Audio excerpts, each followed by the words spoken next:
Over the past year, the Ukrainian nation has come together. Ordinary people are now playing a leading role in confronting the aggressor. The contribution being made by volunteers is enormous. But how has this happened, and how far-reaching is the volunteers' role? In what areas do volunteers work the most? We will try to find the answers in this film. To do this, we gathered a team of Ukrainian, French and British observers and tried to explore the different parts of the chain. What we saw became the name of the film, A People's War. Ой, на горі два дубки, взялися до кубки. Вітер дуба хитає, вітер дуба хитає. Вітер дуба хитає, хитає, козак дівку питає. Расскажи, пожалуйста, в твоем персональном опыте и в вашей части, сильно ли волонтеры помогают? Да, большая помощь от них. А вот в чем ты видишь, как бы, они наибольше там одежда?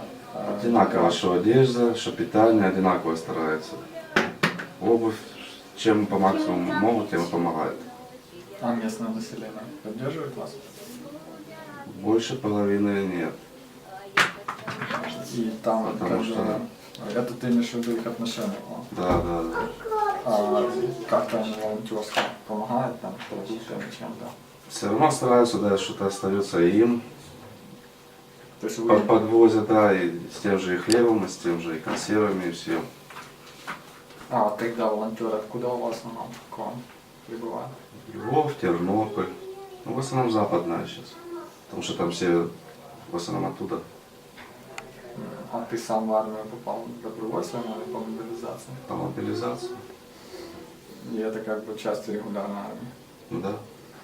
Supplies for fighters at the front come to collection centres all over Ukraine. Now we are in one of the biggest collection points. Established after the Maidan protest, it's known as Volunteers 100, or by its other name, Everyone Can Help. Could you tell us your name? My name is Marina Lisak. Marina Lisak. And could you explain what you're doing here, Marina? Here we have center, volunteer center, helping for people who injured, who involved in war that helping in Ukraine now. So this is are you a purely voluntary organisation? Yeah, we are a volunteer organization, and also we have a foundation called Everybody Can, and we have in that foundation several volunteer centers, 5. Here one of them. And can you explain why and how you began this organisation? I began this organization in February last year because it was a terrible accident happening in Maidan, and we haven't another opportunity to take power, to take decide what to do in our country. We must to do it. It's our. And how many of you started this work? We started from 10 people, I think, and now we have in our Facebook page almost 30,000, I think. It's a lot of people now. And what kind of equipment or material are you collecting? Here we're collecting humanitarian help to ATO, anti-terrorist operations. Yeah. And here we're collecting food, for example. We have action in supermarkets, and people help us to bring us all kinds of products. And also we keep here warm clothes and medicines that help people in that area to survive. And is this because the government is not doing enough for the soldiers at the front? Our government is weak because last 10 years, maybe more, it wasn't government thinking about people, about country. They thinking about themselves, about money, and about to help themselves, not the Ukrainian people.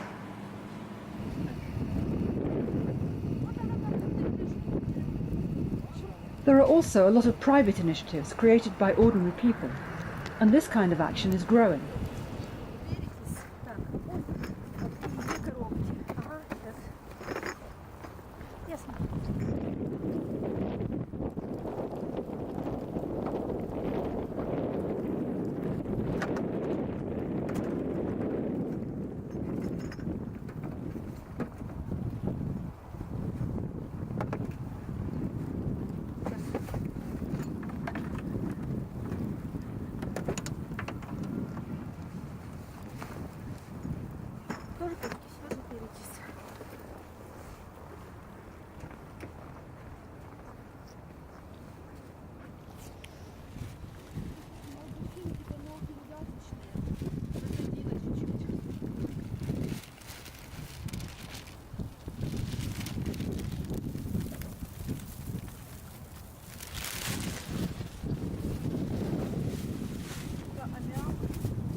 Делай привет. До свидания. До свидания. Меня зовут Алена Геращенко. Я 5 лет назад переехала в Киев из Санкт-Петербурга. Я волонтер, я помогаю 28-й механизированной бригаде со своей подругой Ларисой Юшкевич. Мы занимаемся тем, что снабжаем ребят медикаментами, средствами личной гигиены, теплой зимней формой, всем тем необходимым, что, собственно, там бывает нужно. Так, сейчас туда пойдут многочисленные. Это уже снимается? Да, все, приехали уже. Такие вот теплые, хорошие, удобные носки. Их сейчас будет очень много. Житомир.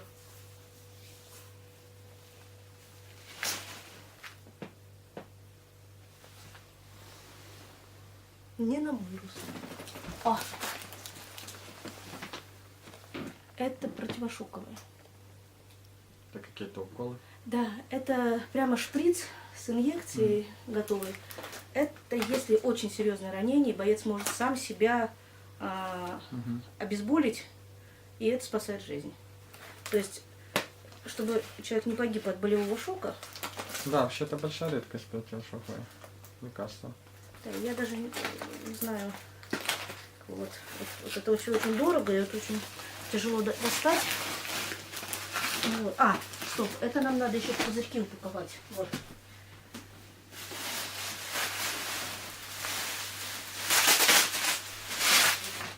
Вот добрые люди, совершенно замечательные, нам купили тонометр механический, аналоговый, простой, он гораздо точнее. Очень важно.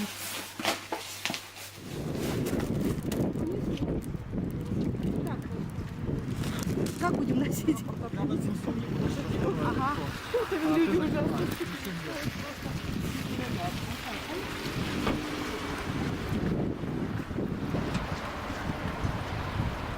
Да, бери с собой кого-нибудь, кто тяжелое понесет. Очень тяжелые вещи. Кого-нибудь, мужика бери какого-нибудь, тяжести таскал. Все, давай. Угу. Пока. Давай. Ну вот эти вот 40 килограмм груза мы собрали фактически за 3 дня. Когда отправляем бусик собираем за 1,5-2 недели. Полностью под завязку, так что еще думаем, как впихнуть что-то там, что-то еще остается. Money for extremely expensive items, such as thermal imagers, is being raised in surprisingly creative ways. One of them is this art project.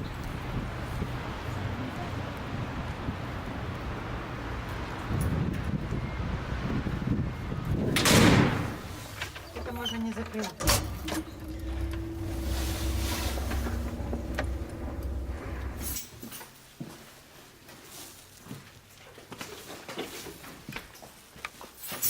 Я Волобуєва Наталя, художник, скільки себе пам'ятаю, стільки малюю.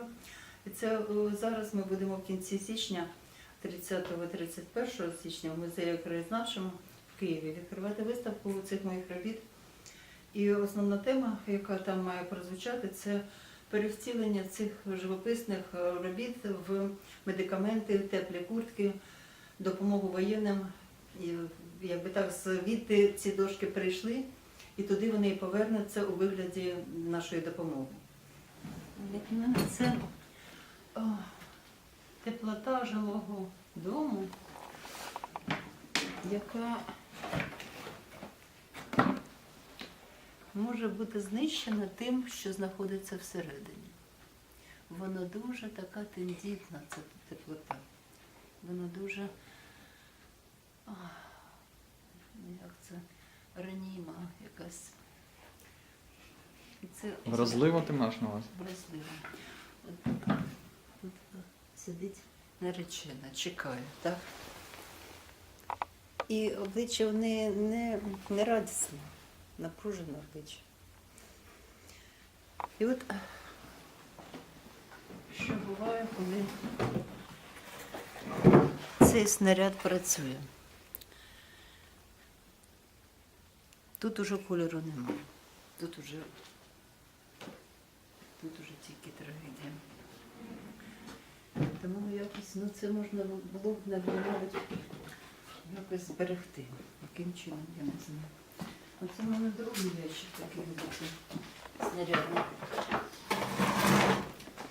Це тут ідея така, що це покрова Божої Матері, а сама ця середина його, це наша країна, да? Тут і городи, і церкви, і хатинки, і квіти, і корови пасуться, і ці річечки там якась хлюпоче, і новий район десь вистроївся, і старий будинок. Все, що от мені особисто, мені якось, ну, до нього я відчуваю якесь своє особисте почуття, все воно тут, у мене тут. А оці святі і ангели, і Божа Матір, вони як небо. Вони нашу землю мають від цього страхіття якось зберігати. Це бронежилет. Справжній. Звідки? Це кулі, які поранили бронежилет і зберегли життя тому, хто його носив. Дуже важкенька штучка така. It's late in the evening, and we've come to the collection point called Everyone Can Help. We want to see how the vans are loaded and how they deliver supplies to the front. My name is Kristina Tsukur. And where are you from, Christina? I'm from Ukraine, but I was born in Lugansk region. And we've just seen you help to pack a van which has gone off to help some soldiers at the front. How many times a week do you send vans off like that? You know, it's sometimes it's 2-3 times per day, really. So it's mean it's like 10 or 12 times per week. So it's very often. And could you just tell me a little bit more about how you find the supplies that you send to the soldiers? Are you personally looking for certain supplies? Do you ask companies to help? Do you go out and... It's work of a lot of people. Somebody is speak on the phone and they have information that some people needed our help. And other people try to find, and other people bring some things for us, and other people buy it, and other people try to find a more cheaper price for some things what they are needed. Представься, будь ласка, можна просто ім'я. Я Пузий Олег Леонидович, уроженец города Киева. Волонтерской помощью занимаюсь, ну, где-то, наверное, с середины лета, может меньше, чем с середины лета. Ти займаєшся саме доставкою на передову? Нет, первое время мы с женой собирали продукты возле супермаркетов. То есть мы тележки выставляли, ну, надо было фонд открывать, ну, надо было трудности. Ну, трудности начали возникать, и мы от этой идеи отказались. І ви зараз цю всю роботу виконуєте на волонтерських засадах? Абсолютно. Це ваш власний транспорт і за свої кошти ви будете вести? Транспорт дал тоже спонсор Александр, но у него есть возможность, зимой меньше работы просто у него, и у него 2 машины простаивают. То есть мы с ним тоже делали поездки, он тоже был в Дебальцево, то есть он это все видел, он дает транспорт. Все спонсирование за наш счет.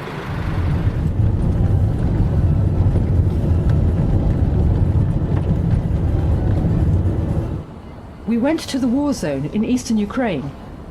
First, we visited the volunteer Azov battalion in Mariupol. Then we drove to a regular army unit near Donetsk.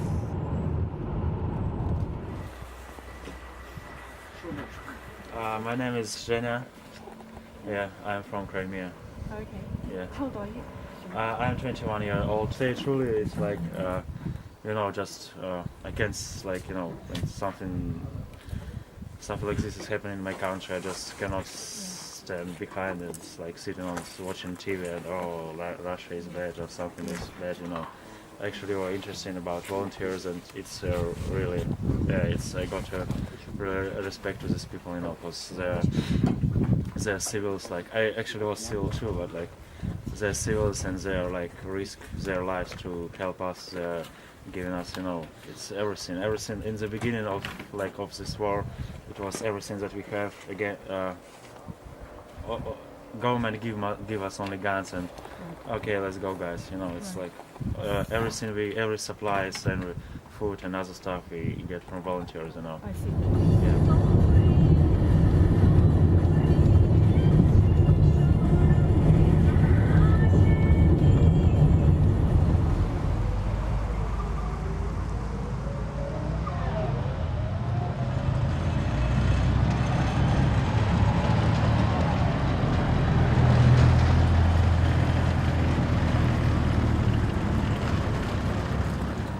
Would you tell me your name? Yeah, my name is Dmitry. And Dmitry, would you tell me what you're doing here?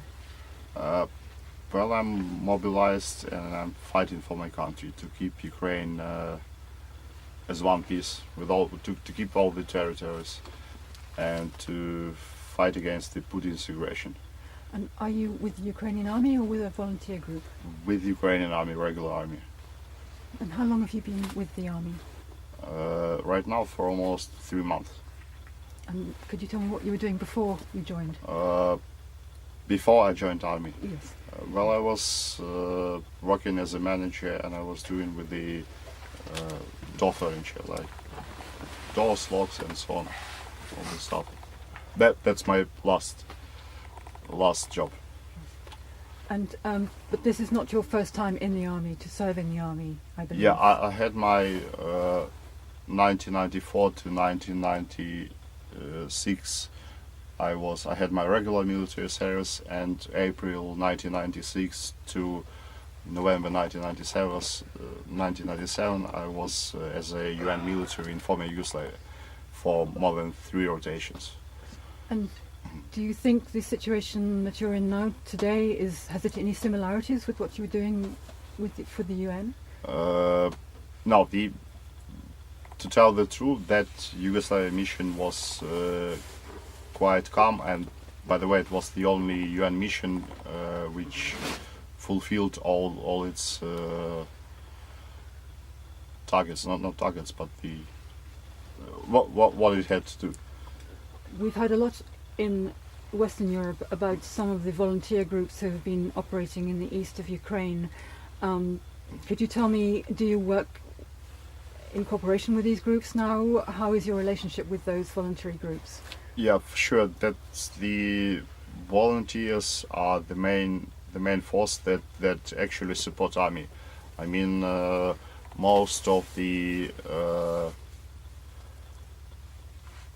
personal protection, like most of the uniform and so on, food, also radio stations, radio equipment is supplied by volunteers, because the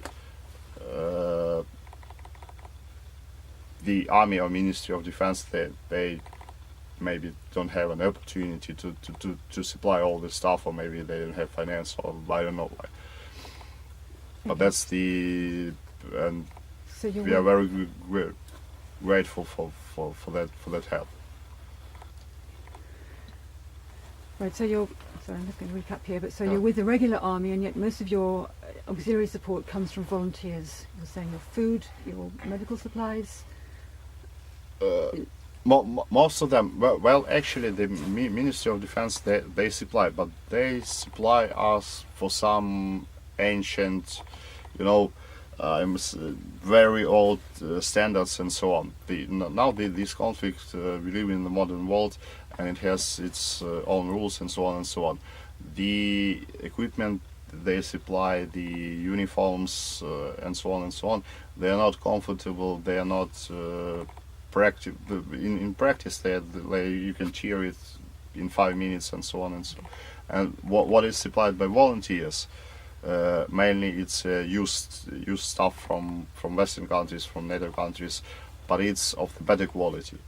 So it's better. It's now it's quite cold. The Ukrainian uniforms, they're not used to that level of temperature.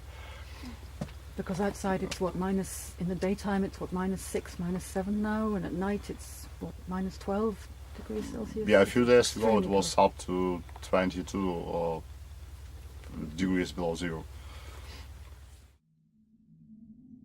What did we learn from our investigation into the Ukrainian people's war? We found something unique. a nation rising to its own defence. We reckon that more than half the men and women fighting for Ukraine are volunteers. Even the soldiers in the regular army came of their own accord, without needing to be mobilised. When we looked at the army's supply system, we found the same extraordinary situation. More than 80% of the food, clothing and medicines is provided by volunteers. The percentage may be even higher. Sometimes we got the impression that the state only provides weapons and military equipment. But that's not true. The government does supply equipment and clothing, but they are of such poor quality that they have to be replaced, with gear donated by volunteers. We saw very little high-quality equipment coming from the state. We asked for comments from the Ministry of Defence and the Ministry of Internal Affairs, but they haven't replied yet. In fact, we know the answer already. Ukrainians are defending their country themselves. The state is following a few steps behind, and the situation is slowly improving. And most importantly, the Ukrainian nation has already won.